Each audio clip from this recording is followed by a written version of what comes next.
رسول اللہ صلی اللہ علیہ وسلم اسی طرح ایک مرتبہ مسکرا رہے تھے اور صحابہ پوچھا کرتے تھے آپ خوش کیوں ہیں، آپ کیوں ہنس رہے ہیں؟ تو رسول اللہ صلی اللہ علیہ وسلم نے کہا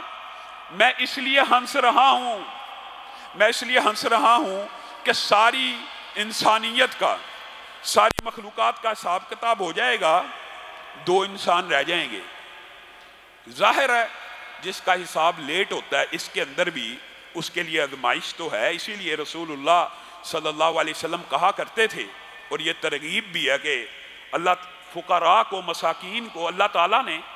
ان کا حساب پہلے لینا ہے اور عمرہ کا بعد میں لینا ہے۔ یہ ایک obvious بات ہے، لا محالہ بات ہے۔ بہرحال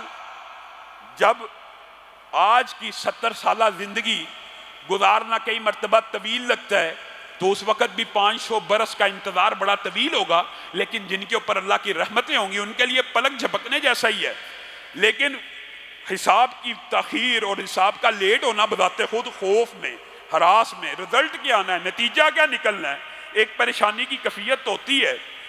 تو جن کا سب سے آخر 2 بندے رہ جائیں گے نا، جن کا حساب سب سے اینڈ تک مؤخر کیا جائے گا، ان 2 کے بارے میں اللہ رب العزت ارشاد فرمائیں گے ان دونوں کو آگ میں ڈال دو۔ ان 2 میں سے ایک بندہ جب اس کو آگ میں ڈالنے کے لیے لے جایا جا رہا ہوگا وہ مڑ کے دیکھے گا، پھر مڑ کے دیکھے گا، پھر مڑ کے دیکھے گا، اور بعض روایات میں ہے وہ بڑی حسرت اور یاس اور امید کے ساتھ مڑ کے دیکھے گا، جہاں سے اللہ کا پروانہ جاری ہوا ہے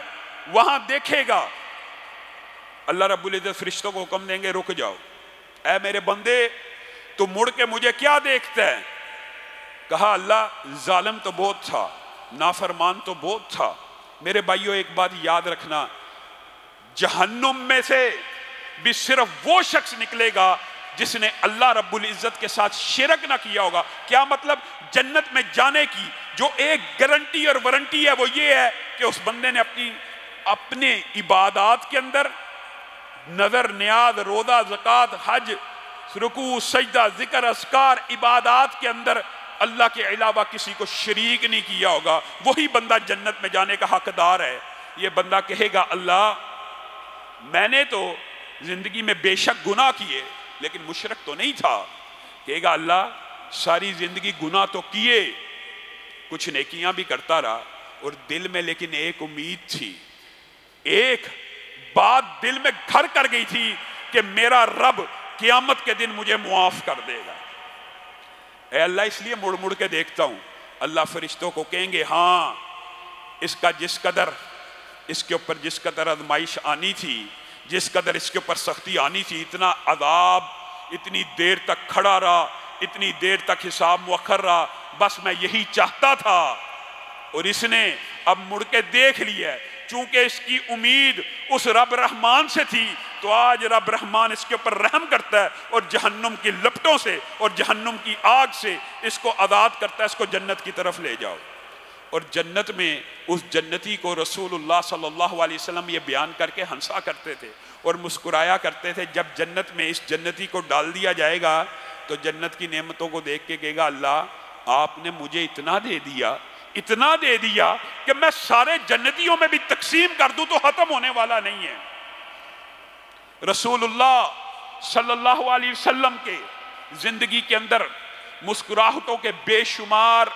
ان گنت واقعات ہیں۔ پہلے بھی آپ کے سامنے یہ بات رکھی تھی کہ جو بندہ یہ چاہتا ہے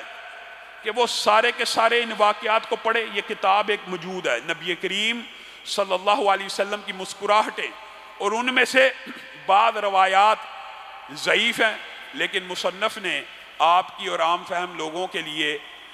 قارئین کے لیے یہ آسانی کر دی ہے کہ جو حدیث ضعیف ہے اس کا ضعف بھی بیان کر دیا ہے تاکہ قاری ان حدیثوں کی طرف توجہ کرے جو بالکل صحیح ہیں۔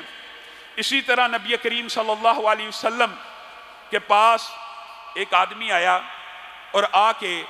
رسول اللہ صلی اللہ علیہ وسلم سے مانگنا شروع کر دیا۔ رسول اللہ صلی اللہ علیہ وسلم سے جب مانگا تو جناب عمر کو معلوم ہے کہ آج رسول اللہ صلی اللہ علیہ وسلم کے پاس کچھ بھی نہیں ہے، لیکن رسول اللہ کی ایک عادت تھی جب بھی کوئی آپ سے سوال کر دیتا تھا رسول اللہ صلی اللہ علیہ وسلم کبھی بھی اس کو خالی ہاتھ نہیں تھے لٹاتے، رسول اللہ صلی اللہ علیہ وسلم انتظار میں بیٹھ گئے کہ اب میں اس کو کچھ دے کے جاؤں گا۔ حضرت عمر نے کہا، اللہ کے رسول بس کر دیجئے، آپ بھی اپنی استطاعت کے مطابق ہی مکلف ہیں، آپ کے پاس ہے کچھ نہیں ہے تو آپ پھر بھی اس بندے کو دینا چاہتے ہیں، آپ کی طرف سے آپ کی نیت ادا ہو گیا۔ پاس ہی ایک انصاری بیٹھے ہیں اور انصاری کہتے ہیں، اللہ کے رسول اس کو ضرور دیجئے، کیونکہ یہ آپ کی شان ہے، یہ آپ کا مقام ہے، یہ آپ کا مرتبہ ہے کہ آپ سائل کو خالی ہاتھ نہیں لٹاتے۔ رسول اللہ صلی اللہ علیہ وسلم